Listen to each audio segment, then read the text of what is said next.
The CPU what I am holding right here is the Intel Core i3-10105F. It's a 4-core 8-threaded CPU released in 2021, a little over 2 years ago from the day I am recording this. It was considered a really good budget CPU, and for a good reason too. It was a sub $100 CPU when people wanted the cheap CPU to pair with the expensive GPU bought from a scalper.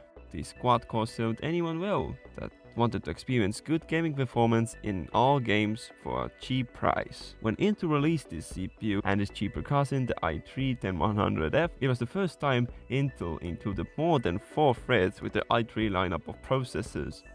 This change was welcomed of course, and many systems to this day use this CPU. It uses the Comet Lake 14nm process node and boosts from its 3.7 GHz base clock to 4.4 GHz, bundled with 6 MB of L3 cache, making it a pretty good budget gaming CPU. With time, it has gotten even cheaper. It released with an MSRP of just $100. Now, the price of the i3-10105F is €70 here in Estonia, and even cheaper elsewhere. So theoretically, it should be an even better buy, but is it still enough for a casual gamer after 2 years, or is it some outdated old i3? To test this CPU, I am running it on this beauty of a PC. It has an RX 6600 XT and two 8GB sticks of 3200 MHz CL16 RAM that runs at 2666 MHz because the CPU doesn't support higher frequency. Everything is on stock, no overclocks or anything.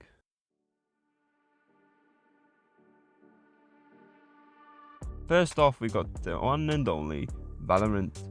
It's no surprise that Valorant runs well on this i3, but I didn't expect it to play this well. On 1080p low settings, I got an average FPS of 231.3. It ran excellently, competing with the Ryzen 5 2600X I had.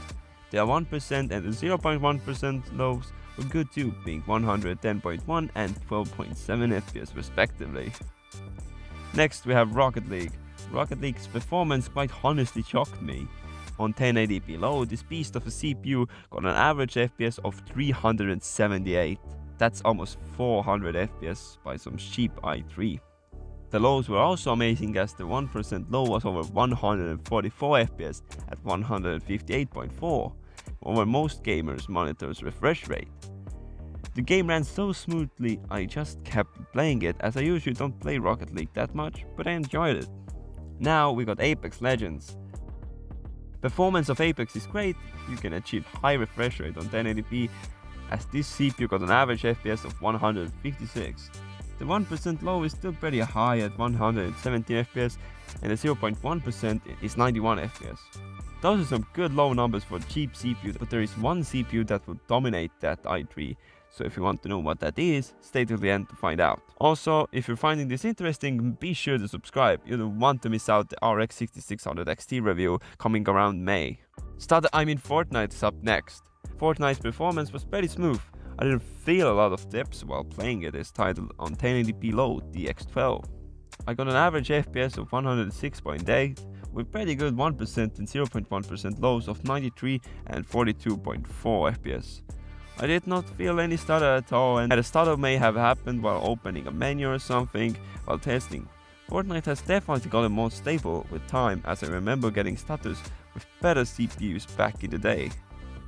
Now looking at Overwatch 2, I have great news. This game can be easily run on the CPU, as I got a 257.4 FPS average on 1080p low, which is crazy.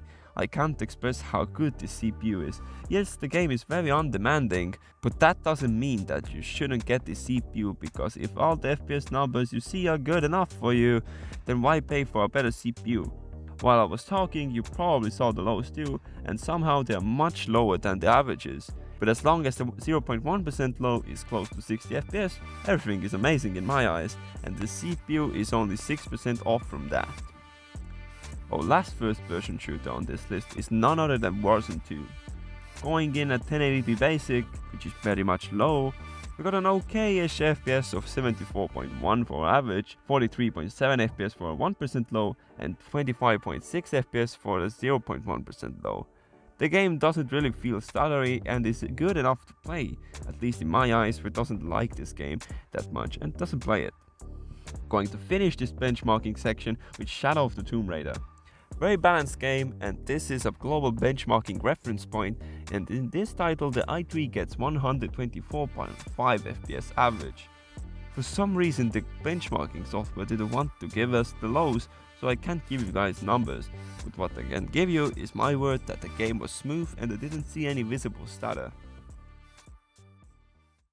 So what can we learn from this? This i3 is fantastic for older AAA titles and all FPS games out there, just not Tarkov.